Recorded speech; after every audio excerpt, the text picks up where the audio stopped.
In 1882, a young Norwegian woman stepped off a steamship onto American soil, carrying a suitcase and maybe a secret or two.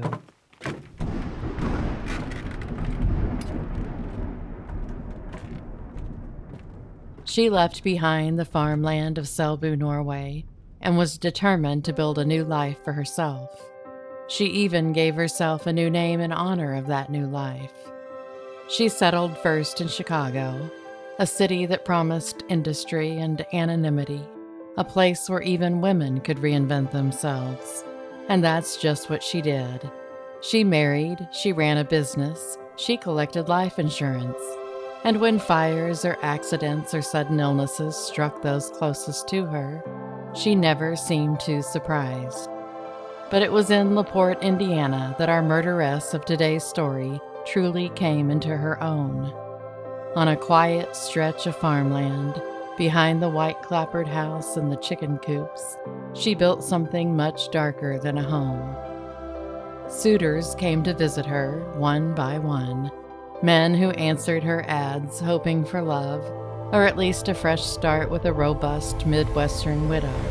Some just wanted work as a farmhand, but few of them ever left. By the time the excavation on that stretch of farmland started, the ground told a story more terrifying than anyone could have imagined.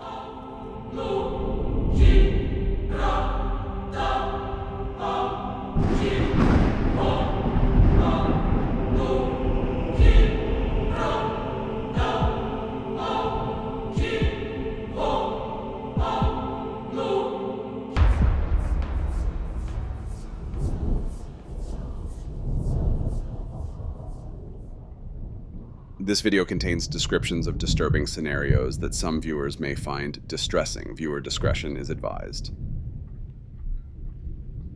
Welcome to, or welcome back to, the Agatha May Detective Agency. I'm Agatha May, and I am so glad you're here. This video is our second episode in Laced, a series of poisoners. Today we're unraveling the chilling story of one of America's most prolific and elusive female serial killers, Brynhild Paulsdottir, who is better known by the name Belle Gunness. Belle's story is another that has several additions, if you will. I went back to the 1908 newspapers, but even there, different accounts sprang forth like cartoon water leaks, where if you put your hand on one, another pops up a foot away. More than a few newspapers in the early 1900s had a tendency to lean toward the fantastical more than they did the factual. So some of the stories about Belle that were printed in the newspapers of the time weren't necessarily true. I've tried to pick through all the many pieces and come to at least some semblance of the truth. I've also poked through Belle's genealogical records and have found at least a few pieces of indisputable fact.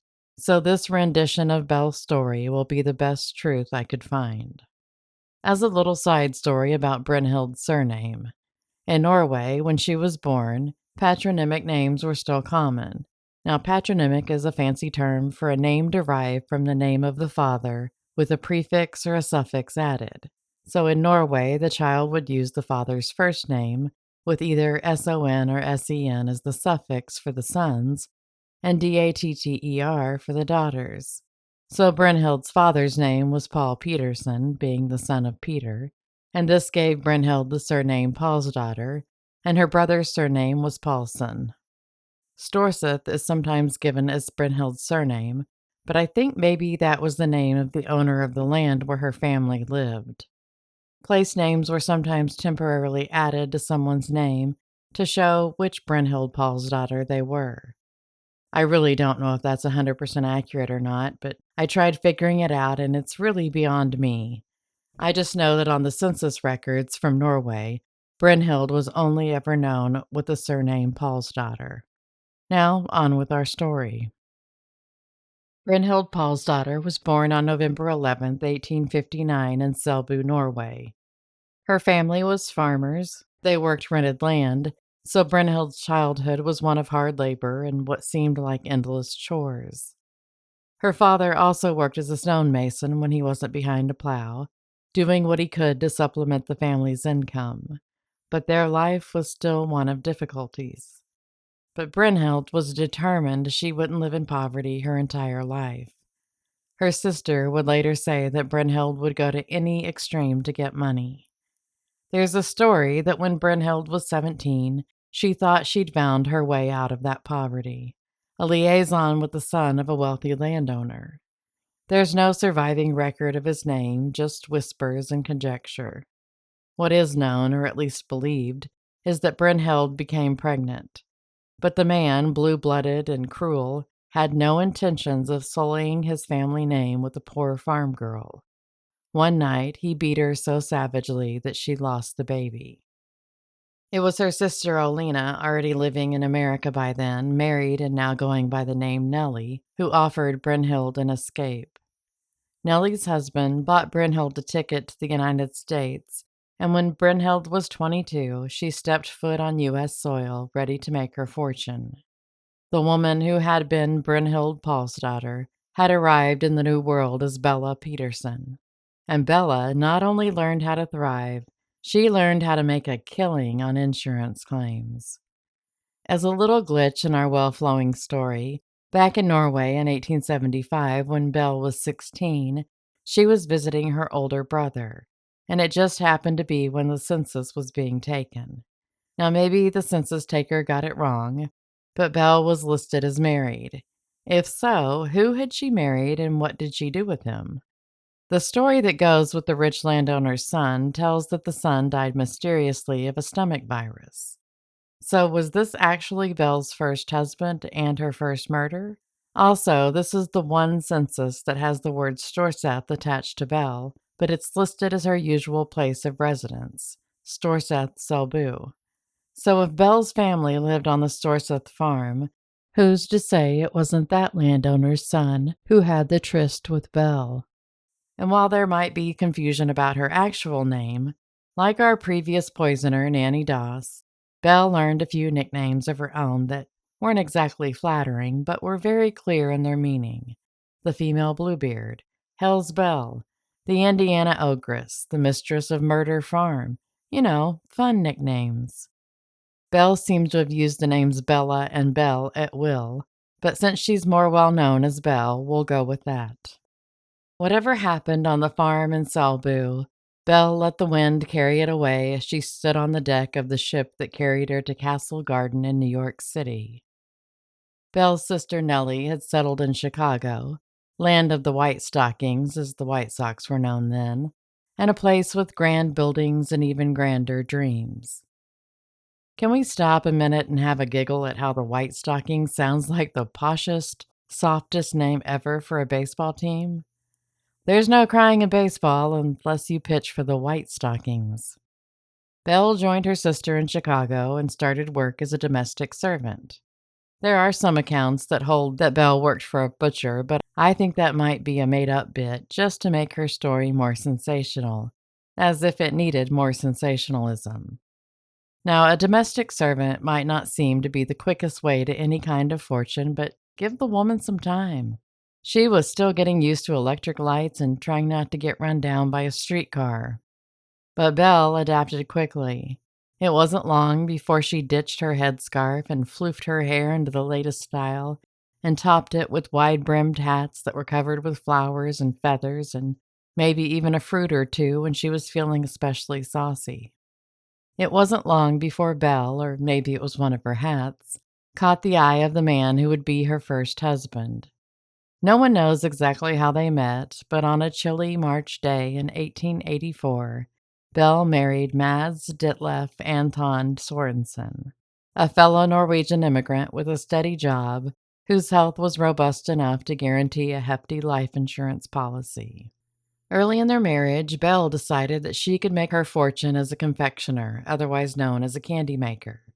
So she opened a candy shop at the corner of Elizabeth and Grand in Chicago, a city that was already gaining a reputation for its candy making. Unfortunately for Belle, she absolutely stank at being a candy maker. Fortunately for her, though, the candy shop burned to the ground one night, and Belle was able to collect the insurance money. There were murmurs, hushed talk that Belle had lit the match herself, trading chocolates for kerosene. Maybe, maybe not.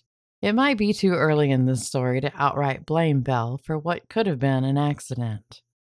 After the fire, Belle gave up her dreams of bringing sweets to the city, and she and Mads used the insurance money to buy a house in Austinville, which is now the neighborhood of Austin and part of Chicago. The Sorensens were soon filling the house with children, and there were whispers from the neighbors that the children weren't of Belle's making. The neighborhood scuttlebutt was that Belle was never pregnant. Some claimed she adopted, others said she simply acquired the children in ways not entirely above board. And while there's no hard proof, no ink on paper to confirm where they came from, there's enough smoke here to raise an eyebrow. Still, for the sake of this record anyway, we'll say that Belle and Mads had 4 children, whether by birth, by bargain, or by some quiet arrangement behind closed doors. According to findagrave.com, Belle and Mads had a daughter, Caroline, and a son, Axel. However, according to the May 8, 1908 edition of the South Bend Tribune, there was a record of the death of 8-year-old Caroline on August 24, 1896, and the death of an infant daughter on April 10, 1898. No mention of anyone named Axel. The cause of death for both children was listed as colitis. At the time, colitis was a catch-all diagnosis, often caused by contaminated food or water. But as we know now, and as some began to suspect even then, certain poisons mimic the exact symptoms of colitis a little too well. Both children had insurance policies that paid out on their death, which led to further speculation that Belle had poisoned them. The Sorensens' daughter Myrtle was born in 1897, and then Lucy came along in 1898.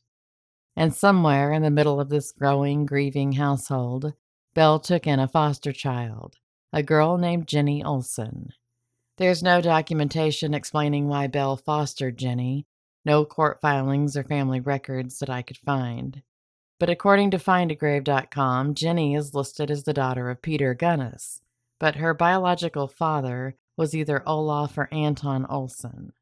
That alone raises questions. So does the fact that Jenny's time with Belle would end in a way that was disturbingly consistent with everything else Belle touched. Children entered Belle's home with quiet steps, and far too often they left in silence. There were whispers, which there are always whispers where fire and money meet. Some claimed that the candy shop hadn't been the only blaze the Sorensens had endured. There were rumors that there were actually multiple fires, but in this case, only one house fire can be confirmed. It happened in 1900, just 4 months before Mads Sorensen's sudden and fatal collapse. Curiously, even that fire didn't add up. According to period newspaper reports, the flames began in a neighboring home, not the Sorensens' residence directly. But somehow the whispers around town were that Belle struck that match too. It didn't matter because, once again, Belle came out of it with another insurance check in hand. She always seemed to land on her feet, soot-covered maybe, but on her feet and richer all the same. And then, not long after the ashes cooled, Mads was dead. The official cause at the time was a stomach hemorrhage. Later investigations, with the benefit of hindsight and a growing body count, revealed something far more deliberate. Mads Sorensen had been poisoned with strychnine and arsenic, slipped into something he drank that morning. A housemaid would eventually come forward. She said she was there when it happened. She saw Belle hand Mads a drink, and she described him taking a sip, then tilting his head back suddenly, and then, just before death stole the rest, he said, "Belle, you have—" But Belle closed the door, and that unfinished sentence followed Mads to the grave. His death wasn't just tragic, it was profitable. Belle walked away with not one, but 2 life insurance payouts, one for $2,000 and another for $3,000. Adjusted for inflation, that's roughly $173,000 in today's money. Not a bad payday for a farm girl from Norway. Whether it was because of people becoming suspicious of how many deaths and fires seemed to follow Belle around, or maybe it was just a case of itchy feet, but she decided it was time to leave the city behind. There had been too many funerals, and she had too many eyes watching her. Belle packed up what was left of her household and headed for the quiet countryside of Indiana, purchasing a 75-acre farm just a mile northwest of the town of LaPorte. For a woman who had clawed her way out of a poor Norwegian farmstead, it was a strange sort of full circle. But this time, things were different. This time, Belle wasn't a tenant's farmer's daughter. She was the owner, the boss, the widow with pockets full of insurance money. The property was a tidy spread with orchards, crops, cattle, chickens, and hogs. She hired farmhands, ran the show, and played the part of a hardworking country widow trying to raise her family. But Belle was always calculating, always hunting, and soon she set her sights on her next insurance policy. His name was Peter S. Gunness, 13 years younger than Belle and by most accounts a decent man. Like Belle, he was a Norwegian immigrant, but unlike her, he still believed in ordinary things like honesty and hard work. He also wasn't completely cuckoo nutter puffs. Peter was a widower with 3 children. His first wife, Jenny, had died in 1901. One of their children had died young, but 2 were still alive when Peter married Belle on April 1st, 1902. That union created a full house. Belle's 2 surviving daughters, her foster child Jenny Olson, and Peter's 2 children. A ready-made family of 7. But it didn't stay that way for long. Just 8 months into the marriage, Peter Gunness was dead. Belle's story was as bizarre as it was brutal. She claimed that the heavy auger from a meat grinder had somehow fallen from a high shelf and struck Peter in the head. A tragic accident, she said. These things happen on farms, she said. But the whispers began almost immediately. One of those came from little Myrtle, Belle's daughter, who allegedly confided in a schoolmate that her mother had beaned Peter with a meat cleaver. A child's words, but words that carried heavy weight. An autopsy was performed, but in an age before forensic science could confidently challenge a clever killer, or rather a cleaver killer in this case, it couldn't rule out Belle's version of events. The authorities let it go, and Belle collected again. This time, she cashed in a $3,500 policy, which is over $121,000 today. Another husband buried, another windfall secured. And the farm in LaPorte, it kept growing quieter and more isolated, just the way Belle liked it. But Belle never seemed to have enough money. I don't mean she was lacking by any means. She wasn't having to dig in the couch cushions for grocery money. She just seemed to have an insatiable thirst for money. Belle always needed more. I can't imagine what was firing off in her brain at the time, but little Miss Crazy Pants came up with a plan, a plot, her most lucrative and diabolical scheme yet. Belle started placing ads in Norwegian language newspapers, matrimonial ads, looking for a man type ads. And here is one of those that Belle placed. Quote, comely widow who owns a large farm in one of the finest districts in LaPorte County, Indiana, desires to make the acquaintance of gentlemen equally well provided with views of joining fortunes. No replies by letter considered unless sender is willing to follow answer with personal visit. End quote. Well, it's not exactly the type of writing that gets one's heart thumping, but did the ad work? Well, you bet your sweet muck boots it did. Men answered Belle's ad, and if they were deemed worthy by Belle, she invited them to come live on the farm. Belle had standards, though. There were stipulations as to what man would be deemed worthy enough to join her. Those stipulations were that the man had to have enough money, and he had to bring it with him in cash. And I guess she wanted him breathing, at least at first. Here is how she so delicately worded it in a letter to one of her suitors/victims.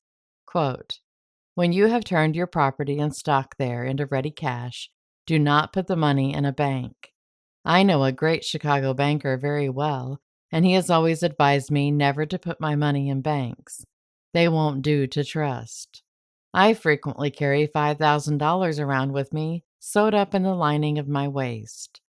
Carry your money in your clothes, sew it in the lining, sell everything you have in South Dakota so you won't have to go back there again. I know half a dozen men of property in LaPorte who will borrow your money on good security and pay you good interest for it. Bring the money and come and live happily with me till the end of your life. With love and kisses, Belle Gunness. End quote. That letter was to Andrew Heigeline, and she failed to mention how little time there would be between that letter and the end of his life. His would end up being the first body to be dug up on the farm. But we should back up and talk about how those bodies were discovered. In the early morning hours of April 28th, 1908, a fire broke out and swallowed the farmhouse of Belle Gunness. The inferno was fast, fierce, and total. By dawn, the house was little more than smoldering wreckage, collapsed beams, cracked stone with every piece of wood blackened. Word spread quickly throughout LaPorte County, and before long, crowds gathered along the dirt road just beyond the scorched fields, and everyone wanted to know, was Belle inside? At first, no one could say. Joseph Maxwell, one of Belle's hired men who stayed in the house, claimed he woke around 4 a.m. to find his room filled with smoke. He claimed that he ran to Belle's door, pounded on it, shouted her name, but got no response. The smoke and fire were too much, so he fled the house. Outside, neighbors had already begun to arrive, blinking in the darkness, drawn by the orange glow and the smell of burning timber. One neighbor propped up a ladder to Belle's second-story window and peered inside. The bed looked slept in, and the bedroom door was open. So, had Belle escaped, slipping past Joseph in the chaos? Or was Joseph's story just a big fat honkin' lie? Once the flames died, searchers began combing through the charred remains of the house, and before long they found the bodies in the cellar. 4 of them. A woman and 3 children, burned, curled in on themselves, too destroyed for easy identification. The newspapers, eager to wrap the scene in bittersweet tragedy, painted the picture. Belle, the doting mother, must have gathered her children into her arms as the fire raged, trying to save them. A heartbreaking, noble death for a misunderstood woman. But then came the question that set the entire town and the country on edge. By May 1st, headlines across the Midwest were all asking the same thing. Where was Belle's head? It wasn't meant figuratively either, like, what was she thinking? No, where was Belle's head was being asked because the body of the adult woman found in the cellar was headless. Authorities immediately insisted the head had burned away in the fire. Maybe it had crumbled to ash, they said. Maybe it had been destroyed by the heat. But that explanation didn't sit right. Not with the general public and not with some of the authorities. Smaller, more delicate bones had survived the blaze, and so had teeth, jewelry, even strands of hair. But the skull, with its dense, thick bone, somehow managed to completely burn? Without a skull, without a face, how could anyone say with certainty that the woman lying dead in the cellar was Belle Gunness? Was she the victim of the fire, or was she its architect? Had Belle really died with her children, or had she watched it from the shadows as her plan, her last and most sinister deception, unfolded exactly as she designed it? At first, the whispers circling through LaPorte had a singular focus. Belle Gunness had been murdered. The fire, they said, was staged to cover it up, and the man they blamed was Ray Lamphere. Ray had worked for Belle, done odd jobs and farm chores, handyman work, and rumors had it that maybe a little something something was going on the side. Belle had a different story, though. She told people that Ray was infatuated with her to the point of obsession. She told neighbors he stalked her, that he threatened her, that he couldn't let her go. Eventually, she took legal action and filed for a peace bond, which was the early 1900s version of a restraining order. She even tried to have him declared insane, but the court found him lucid and rational. Still, Belle made it clear to anyone who would listen Ray Lamphere was dangerous, or at least that's what she wanted everyone to believe. So when the fire broke out and the charred, headless body of a woman was found in the ruins, suspicion found its mark quickly. It had to be Ray. He was arrested almost immediately, and while he sat in jail, the town was buzzing, waiting for confirmation that the dead woman was Belle Gunness. Now, I don't know why Joseph Maxwell was never blamed. I mean, he was definitely there that night and had every opportunity to set fire to the house. But for whatever reason, the blame missed him and stuck to Ray. I'm sure that Belle's less than glowing accounts about Ray helped that blame stick to him. But then there was the problem that no one could ignore, the missing head. The authorities, grasping at answers, decided to launch a search across the property. But that search produced something far worse than a woman's head. The search started with a man named Aslaw Hageline. His brother Andrew was the one who had answered one of Belle's matrimonial ads. Andrew had left South Dakota with cash in hand and promised to write Aslaw once he arrived in LaPorte. But Aslaw never heard from Andrew. When Aslaw saw the headlines about the fire, something inside him sank. He was already suspicious, but after seeing those headlines, he knew. He traveled to LaPorte and met with the sheriff. And when the sheriff made the decision to go to the farm and try to locate Belle's head, Aslaw went with him, and once there, he started digging in a spot that seemed a little lower than the others and had no grass growing on it. It didn't take much digging before he found a burlap sack, and when he picked it up, a head rolled out of it. But it wasn't Belle's, it was his brother's. The rest of Andrew's body had been dismembered and stuffed into 2 more sacks, buried just feet away. Then came more holes being dug, more burlap bags, and more dismembered bodies. That first day, they'd uncovered 5 bodies, one of which was Jenny Olson, Belle's foster daughter. The girl who, everyone believed, had been sent away to college, had been murdered and was buried in Belle's makeshift cemetery. Once the news hit of the bodies being found on the farm, public opinion immediately turned against Belle. No longer was she a grieving mother, charred in her cellar while clutching her babies. No longer the tragic victim of a vengeful arsonist. She was a monster, a murderer, a fraud. And the public, once grieving her loss, turned in unison. They were sure that the headless corpse in the ashes couldn't have been Belle. They were sure that Belle had killed her children and then slipped away into the night. She had fooled them all. From that moment on, Belle Gunness wasn't a corpse. She was a fugitive. And so the search for Belle was on. Letters poured into the sheriff's office with claims that Belle had been sighted. She had been seen in Syracuse, Oregon, at Churchill Downs, St. Paul, Chicago, St. Louis, Detroit, Hillsdale, Michigan, Portland, Maine, Rockford, Michigan, Hobart, Indiana. She was in Fort Worth on her way to Mexico and posing as a man in Peoria, Illinois, and the owner of a dairy claimed that he had Belle held as a prisoner on his farm.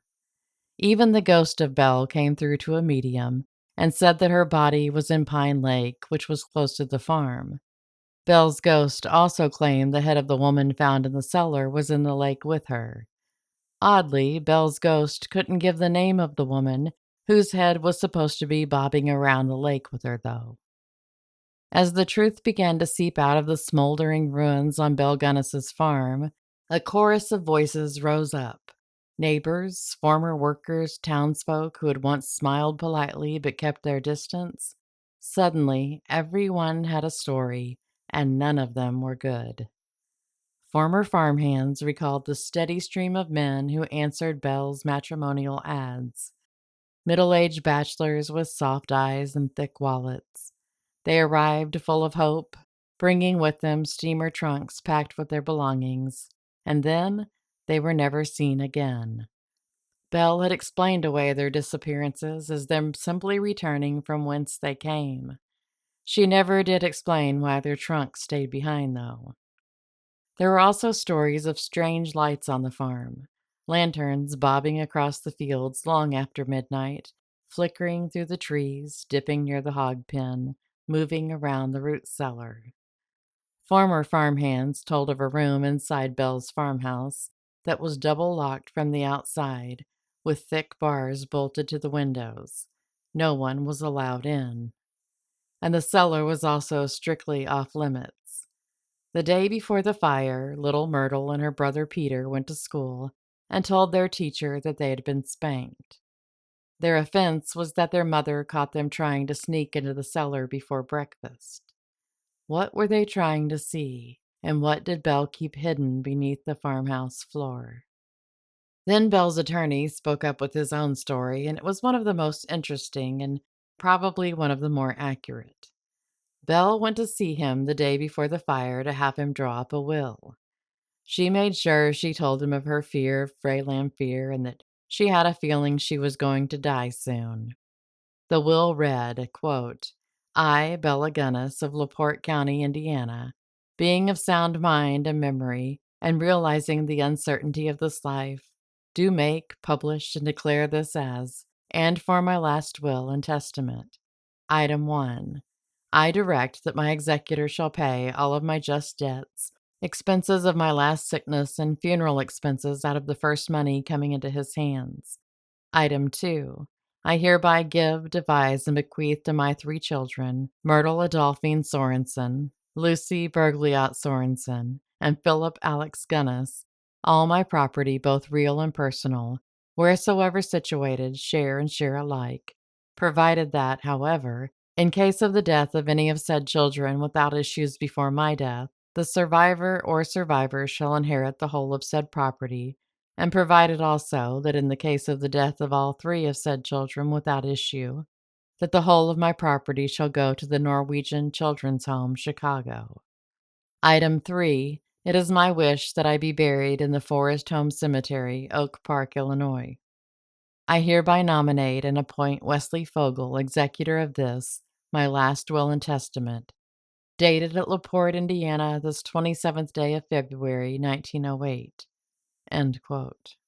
So little Miss Belladonna just happened to make out a new will the day before her house catches fire. How convenient. And I think her claim that she was of sound mind is arguable. And isn't it interesting that Jenny Olsen wasn't included in the will? I wonder just who owned the Norwegian Children's Home in Chicago at the time, and how close of a friend they were to Belle. Maybe the children's home is where Belle obtained her children. Authorities continued digging up the farm. They would turn over the black, heavy soil, and with every shovelful, the horror grew. One gunny sack held a torso, another a pair of arms. They were finding bodies in pieces, dismembered, decayed, and buried shallow, as though Belle hadn't really cared whether the earth kept her secrets.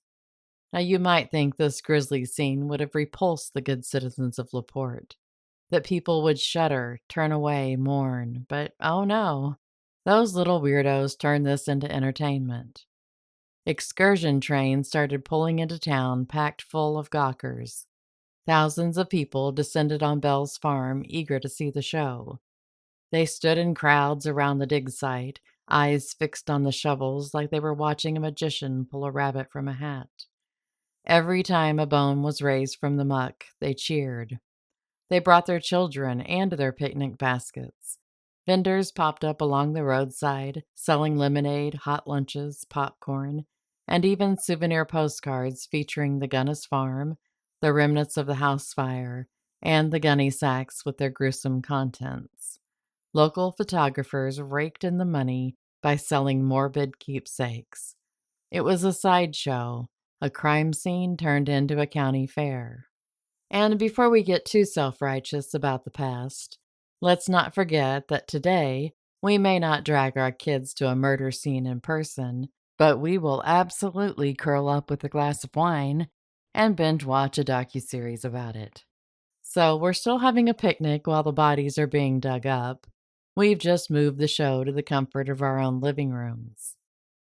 While the digging at the farms turned up more and more remains, Authorities were busy trying to convince the public that Belle Gunness had died in that fire, and bless their hearts, they really tried. But the so called evidence was thin, and the certainty of it was even thinner. One thing folks in LaPorte knew about Belle was that she wore a dental bridge with gold teeth. That detail lit a fire under the investigators. If they could find that bridge, they could finally say, "Case closed, Belle is dead." But how does one find gold teeth in a smoldering pit of rubble and bones? Simple. You hire a gold miner. And that's what they did, and he came in and set up a sluice box right there in the ashes of Belle's burnout farmhouse. And then the sluicing began, or sludging, or slopping. Whatever it was messy, and it went on for days. And finally, pay dirt. There, glinting in the trough, was a bridge with gold teeth. The town dentist was called in, and he swore up and down it was the exact one he'd made for Belle. So that's it, right? Gold teeth don't lie. Well, maybe. Not everyone was convinced. Whispers began swirling around LaPorte. One man claimed he'd seen the prospector slip the teeth into the sluice himself. Another said the bridge wasn't found anywhere near the actual bodies. Then there were murmurs that it wasn't a bridge at all, but a single gold-capped tooth that turned out to be a chunk of gilded wood. So was it a planted piece of evidence to throw the trail off Belle's scent? But not all that glittered was gold teeth. Rings started turning up too. At first, rumors flew that they'd been found on the fingers of the headless corpse. And sure, that sounds dramatic, but it's wrong. The rings weren't found on the body at all. They were discovered days later deep in the cellar. Two of them had inscriptions: PS to JS 82294 and PG to JS 3595. At the time, reporters were stumped. Who were PS and JS? But those initials make a little more sense when you know that Belle's second husband, Peter S. Gunness, had a first wife named Jenny Sophia Simpson. Had Belle kept the rings as mementos and they just happened to end up in the cellar? Or did she toss them there as part of a plan, planting breadcrumbs to throw the scent, to make people wonder if she was the body in the cellar after all? There was another problem with the idea that the headless woman found in the cellar was Belle, and it was a problem of size. Belle Gunness wasn't exactly a waif. She was a sturdy woman, 5 feet 7 inches tall, and hit the scales at 200 pounds and some change. She was built for farm life, and by all accounts, she carried herself with the kind of presence that made people step aside. She was a formidable figure. But the woman found in the ashes wasn't. That body measured closer to 5'2" and weighed somewhere in the range of 120 to 130 pounds. That's a difference of 5 inches and nearly 100 pounds. That's not a minor error in estimating. Now, you would think this would be enough to make the coroner stick to his original assessment that the headless body found in the cellar wasn't Belle Gunness, but an unknown woman, possibly another of Belle's victims, but that's not what happened. On May 20th, 1908, the coroner officially declared that the body was Belle Gunness. Case closed, right? Except it wasn't. Just 2 days later, another skull turned up. This one found in a cesspool on the Gunness property. Not in the ashes, not buried inside a burlap sack. In a cesspool. Maybe that medium that talked to Belle's ghost wasn't too far off. But what did the sheriff do with this new piece of the puzzle? He waved it off. Decided with confidence that the skull must have belonged to one of the many other bodies buried on the property. One of the victims whose remains had been found without a head. But that skull was never officially identified. Not then and not ever. So how could anyone be sure it didn't belong to the woman from the cellar, the one they just swore under oath was Belle Gunness? They couldn't, not really. But by then it felt like the truth had already been decided, even if it wasn't actually the truth. But even while authorities swore that Belle had perished in the fire, the town of LaPorte announced a $5,000 reward for the apprehension of Belle Gunness. Ray Lamphere was ultimately found guilty of arson, but he was never found guilty of Belle's, nor of her children's murder. He died of tuberculosis while in prison on December 31st, 1909. He was said to have made a confession of some sort to a Reverend Shell, but the good Reverend never told Ray's secret. The stomach of the headless woman and the children found in the cellar were tested and were found to contain strychnine and arsenic, Belle's special blend. It was believed that she had used poison on a number of the people whose bodies were found on her farm. Even after the brouhaha of the murder farm quieted, the sightings of Belle continued. One day she was spotted in Chicago. The next she was in San Francisco, then Cincinnati, then back in Indiana, hiding in plain sight. She was seen in a convent, as a man working on a railroad crew, and as a ranch hand in Arizona. Someone swore she was working in a butcher shop under a new name. Another person said she'd married a wealthy cattleman in Texas and was living a perfectly respectable life on the frontier. One story claims she moved back to Norway, her homeland, using her victims' money to buy her way back to peace and obscurity. The sightings were so frequent and so varied that it started to feel less like a hunt for a fugitive and more like chasing a ghost, something to be whispered about in train stations and back alleys. But a few leads were more serious than others. In 1931, over 20 years after the farmhouse fire, police in Los Angeles arrested a woman named Esther Carlson for poisoning a man to gain access to his bank account. Esther worked for the man as his housekeeper. When authorities looked into her background, they noticed something strange. Neither Esther's name nor her past could be verified, but she did have two things: a resemblance to Belle Gunness and a suspiciously detailed knowledge of poisons and cash. Unfortunately, the mystery never got a proper ending. Esther Carlson died of natural causes before she could be fully investigated. People wondered, could it have been her? Had Belle spent the last decades quietly killing under another name, never getting caught?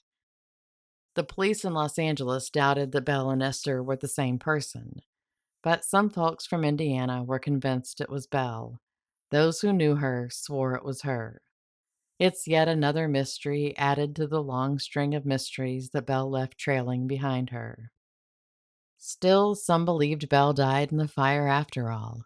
Others were sure she had outsmarted everyone and lived out the rest of her days on stolen money, far from LaPorte. The official toll of Belle's victims that was given in 1908 was 22. So what was it about the story of Belle Gunness that caused it to linger so long after the headlines faded? Maybe it was just the sheer scale of it all. The quiet farm in Indiana that turned into a graveyard. The long line of hopeful men who stepped off trains with money in their pockets and dreams in their eyes, only to vanish. Or maybe it was Belle herself, a woman who rewrote her own narrative over and over again. A grieving widow, a hardworking mother, a savvy landowner, a lonely heart looking for love, and beneath it all, a predator. But what is most haunting, I think, is the question that never goes away.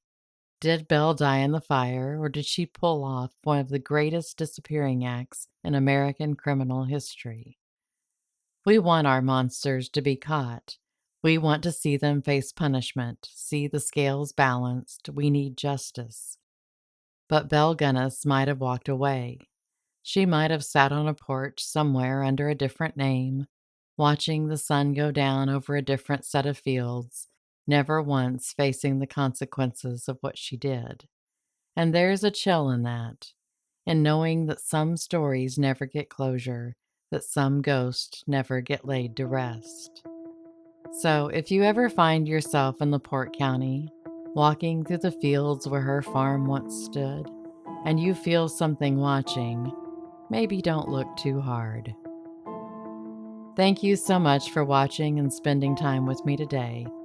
If you enjoyed this episode of Laced, where every sip has a story, don't forget to like, comment, and subscribe. It really helps more people find the channel. And if you'd like to financially support the work I do here, you can become a member through YouTube or Patreon, and the links are below. But you just being here, listening, and sharing means the world to me. In our next episode of Laced, we'll meet another smiling face with a dark secret. Someone who kept their poison close and their motives even closer. Was it greed? Was it vengeance? Or just the quiet thrill of watching death unfold drop by drop? Until then, stay safe and be happy. Wait, I have an addendum to the narrative. I had already recorded and edited the narration, but when I was putting together the graphics for the video, I learned some things. According to Mads Sorensen's brother Ivan, Mads met Belle through one of her fancy matrimonial ads. He also claimed that the insurance she had on Mads was originally $3,500, but she talked him into upping it to $8,500. But she might not have been able to claim either one. According to an article in the South Bend Tribune, while the Sorensens were waiting for the $8,500 policy to go into effect, Mads had canceled the smaller policy, and supposedly she didn't get to collect on either. However, other newspapers reported at the time that she did collect. I also learned that Jenny Olsen's sister, Nellie, along with her brother, a neighbor, and the undertaker's wife, all made statements that the woman found in the cellar was much too small to be Belle. Okay, now you can for real stay safe and be happy.